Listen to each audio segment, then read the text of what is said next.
भाग 3 में हमने देखा कि कैसे हनुमान जी ने अपने भीम स्वरूप में असुरों का नाश किया, संजीवनी बूटी लाकर लक्ष्मण जी को जीवन दान दिया और स्वयं श्री राम ने उनकी भरत समान भक्ति और निष्ठा की सराहना की। साथ ही हमने जाना कि ब्रह्मा, नारद, सनकादिक ऋषि, शारदा देवी और कुबेर जैसे देवता भी उनकी महिमा का गुणगान करते हैं।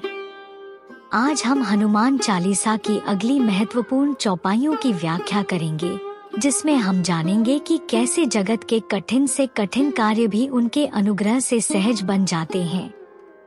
तो आइए शुरू करते हैं हनुमान चालीसा की अगली चौपाइयों की विस्तृत व्याख्या। तुम उपकार सुग्रीवहि कीन्हा, राम मिलाए राजपद दीन्हा। अर्थात हे हनुमान जी, आपने सुग्रीव पर बहुत बड़ा उपकार किया।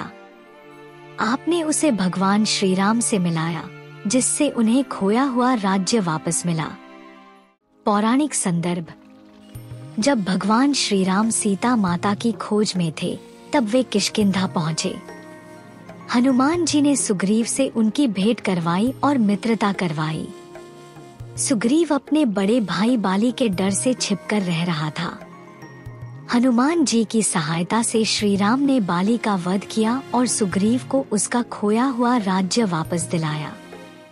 आध्यात्मिक व्याख्या। तुम उपकार सुग्रीवहि कीन्हा। हनुमान जी निस्वार्थ सेवा और मित्रता के प्रतीक हैं। उन्होंने सुग्रीव की मदद करके यह दिखाया कि सच्ची भक्ति दूसरों की सहायता करने में है। हमें भी जीवन में मित्रता निभानी चाहिए और जरूरतमंदों की मदद करनी चाहिए। राम मिलाए राजपद दीन्हा। हनुमान जी केवल बाहरी सहायता नहीं करते, बल्कि आत्मज्ञान का मार्ग भी दिखाते हैं। जैसे हनुमान जी ने सुग्रीव को श्री राम से मिलाया, वैसे ही वे भक्तों को भी ईश्वर से जोड़ते हैं। यह दिखाता है कि हनुमान जी की कृपा से जीवन में खोई हुई स्थिति भी वापस पाई जा सकती है। हमारे जीवन में इस चौपाई का महत्व। जीवन में सच्चे मित्र बने और जरूरतमंदों की सहायता करें। हनुमान जी की भक्ति हमें सही मार्ग दिखा सकती है और हर संकट से उबार सकती है। भगवान से जुड़ने का सबसे श्रेष्ठ माध्यम भक्ति, सेवा और सच्ची मित्रता है। अगर हम सच्चे हृदय से श्री राम और हनुमान जी का स्मरण करें, तो हमारे जीवन के सभी कष्ट दूर हो सकते हैं। तुम्हारो मंत्र विभीषण माना, लंकेश्वर भय सब जग जाना। अर्थात हे हनुमान जी, विभीषण ने आपकी सलाह को स्वीकार किया। आपकी कृपा से वे लंका के राजा बने और यह बात पूरे संसार में प्रसिद्ध हुई। पौराणिक संदर्भ। विभीषण रावण के छोटे भाई थे और वे सदा धर्म और भक्ति के मार्ग पर चलते थे। जब रावण ने माता सीता का हरण किया, तो विभीषण ने उसे समझाया कि वह श्री राम से शत्रुता ना करे और माता सीता को लौटा दे। रावण ने विभीषण की बात नहीं मानी और उसे लंका से निकाल दिया। विभीषण हनुमान जी के मार्गदर्शन में श्री राम की शरण में गए। भगवान श्री राम ने उन्हें अपनी शरण में लिया और आश्वासन दिया कि वे लंका के भविष्य के राजा बनेंगे। अंततः रावण के वध के बाद विभीषण को लंका का राजा बनाया गया। आध्यात्मिक व्याख्या। तुम्हारो मंत्र विभीषण माना। इस पंक्ति से हमें यह सीख मिलती है कि जो भी हनुमान जी की सलाह और भक्ति को अपनाता है, उसका जीवन संवर जाता है। हनुमान जी का मंत्र यानी उनकी दी हुई सलाह हमें भी हर संकट से बाहर निकाल सकती है। विभीषण ने हनुमान जी के कहने पर भगवान श्री राम की शरण ली और यह उनके जीवन का सबसे बड़ा निर्णय था। इससे यह शिक्षा मिलती है कि सही मार्ग पर चलने के लिए हमें साहस दिखाना होगा, चाहे पूरा संसार हमारे विरुद्ध हो। लंकेश्वर भय सब जग जाना। विभीषण पहले एक परित्यक्त भाई थे, लेकिन हनुमान जी की कृपा से वे राजा बने। इसका अर्थ है कि हनुमान जी की कृपा से कोई भी भक्त उच्चतम स्थान प्राप्त कर सकता है। यह चौपाई हमें यह भी सिखाती है कि सच्चा धर्म और भक्ति अंततः जीतते हैं, भले ही राह कठिन हो। हमारे जीवन में इस चौपाई का महत्व। सच्चे धर्म और सत्य के मार्ग पर चलने से अंततः सफलता मिलती है। हनुमान जी की कृपा से असंभव भी संभव हो सकता है। सही मार्गदर्शन जीवन को सफल बना सकता है। सत्य की राह कठिन होती है, लेकिन अंत में विजय सत्य की ही होती है। युग सहस्त्र जोजन पर भानु, लील्यो ताहि मधुर फल जानू।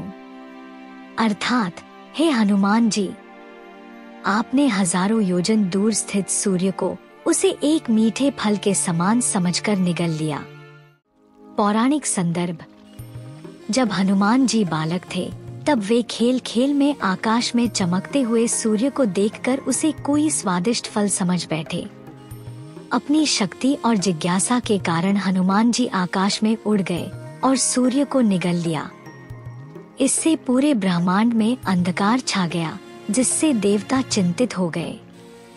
इंद्रदेव ने हनुमान जी पर वज्र से प्रहार किया, जिससे वे मूर्छित हो गए। बाद में ब्रह्मा जी और अन्य देवताओं ने हनुमान जी को पुनर्जीवित किया और उन्हें कई वरदान दिए। आध्यात्मिक व्याख्या। युग सहस्त्र जोजन पर भानु। यह दिखाता है कि हनुमान जी की शक्ति असीम है। यह भी संकेत करता है कि यदि हमारे भीतर सच्ची लगन और जिज्ञासा हो, तो हम बड़े से बड़ा लक्ष्य भी प्राप्त कर सकते हैं। लील्यो ताहि मधुर फल जानू। हनुमान जी के लिए सूर्य एक मीठे फल के समान था, जिससे यह सीख मिलती है कि ब्रह्मांड की कोई भी चीज इतनी विशाल नहीं कि उसे प्राप्त न किया जा सके। यह हमें सिखाता है कि जो भी हमारे जीवन में एक कठिन लक्ष्य प्रतीत होता है, वह सही प्रयास और साहस से संभव हो सकता है। हमारे जीवन में इस चौपाई का महत्व असंभव को संभव बनाने का संदेश देता है। कठिन लक्ष्य को भी प्राप्त करने के लिए आत्मविश्वास आवश्यक है। ब्रह्मांड में कोई भी चीज इतनी बड़ी नहीं कि उसे पाया न जा सके। हनुमान जी की असीम शक्ति और भक्ति से हमें प्रेरणा मिलती है। प्रभु मुद्रिका मिली मुख माही, जल्दी लांघी गए अचरज नाही। अर्थात, हे हनुमान जी, आपने भगवान श्री राम की दी हुई अंगूठी अपने मुंह में रखी और समुद्र को लांघकर लंका पहुंच गए। इसमें कोई आश्चर्य की बात नहीं है, क्योंकि आपकी शक्ति तो अपार है। पौराणिक संदर्भ। जब श्री राम की पत्नी सीता माता का रावण ने हरण कर लिया, तब श्री राम ने सुग्रीव और वानर सेना की मदद से सीता माता को खोजने का निर्णय लिया। हनुमान जी को यह विशेष कार्य सौंपा गया कि वे लंका जाकर माता सीता को खोजें। श्री राम ने अपनी मुद्रिका हनुमान जी को दी, ताकि सीता माता को यह विश्वास हो जाए कि वे श्री राम के दूत हैं। हनुमान जी ने अपनी अपार शक्ति से समुद्र को पार किया और लंका पहुंच गए। आध्यात्मिक व्याख्या। प्रभु मुद्रिका मिली मुख माही। यह दर्शाता है कि जब किसी व्यक्ति को गुरु या ईश्वर का आशीर्वाद मिल जाता है, तो वह बड़े से बड़ा कार्य भी कर सकता है। हनुमान जी ने श्री राम की मुद्रिका को धारण कर लिया, जिसका अर्थ यह भी है कि भगवान के नाम, उनकी कृपा और उनके आदेश को अपनाकर हम किसी भी बाधा को पार कर सकते हैं। जल्दी लांघी गए अचरज नाही। समुद्र को पार करना असंभव कार्य था, लेकिन हनुमान जी ने निडर होकर इसे पूरा किया। इससे हमें यह शिक्षा मिलती है कि सच्ची भक्ति, साहस और आत्मविश्वास से कोई भी बाधा बड़ी नहीं होती। अचरज नाही का तात्पर्य यह है कि जिसके अंदर सच्ची श्रद्धा और शक्ति हो, उसके लिए कोई भी कार्य असंभव नहीं होता। हमारे जीवन में इस चौपाई का महत्व। विश्वास और समर्पण के साथ कोई भी कार्य संभव है। ईश्वर और गुरु का आशीर्वाद हो तो बड़ी से बड़ी कठिनाई को पार किया जा सकता है।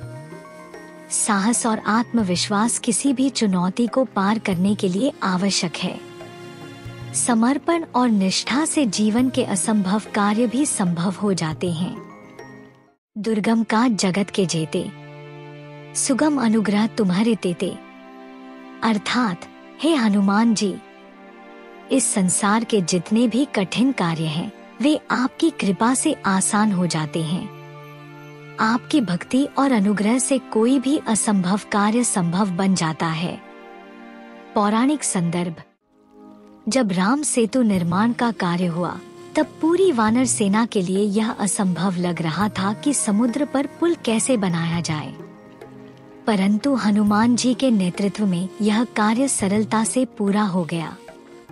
लंका दहन, संजीवनी बूटी लाना, सीता माता को खोज निकालना, ये सभी कार्य अत्यंत कठिन थे, लेकिन हनुमान जी की कृपा से सब संभव हो गए। आध्यात्मिक व्याख्या। दुर्गम का जगत के जेते।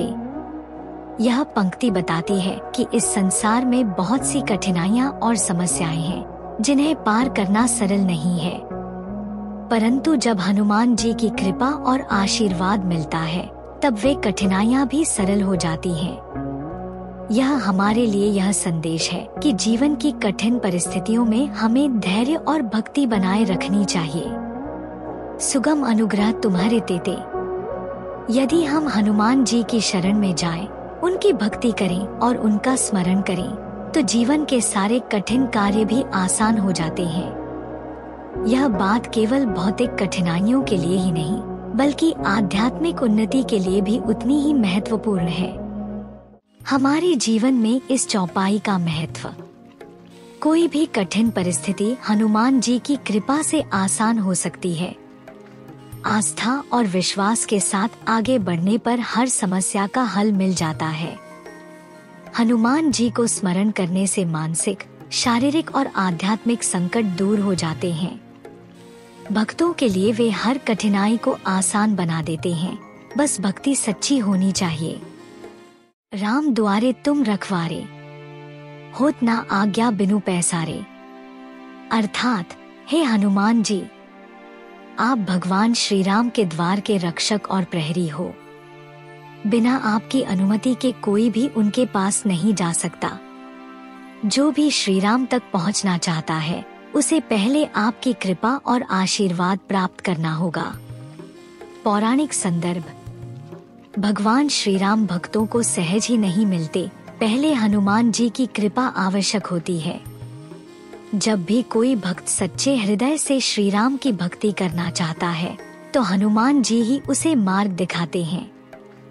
यह ठीक वैसे ही है जैसे किसी राजा के महल में प्रवेश करने से पहले उसके द्वारपाल की अनुमति लेनी पड़ती है। आध्यात्मिक व्याख्या। राम द्वारे तुम रखवारे।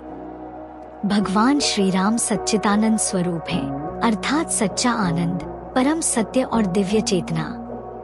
लेकिन इस दिव्य चेतना तक पहुंचने के लिए हनुमान जी की भक्ति और आशीर्वाद आवश्यक है। हनुमान जी विनम्रता, सेवा, समर्पण और शक्ति के प्रतीक हैं। होत ना आज्ञा बिनु पैसारे।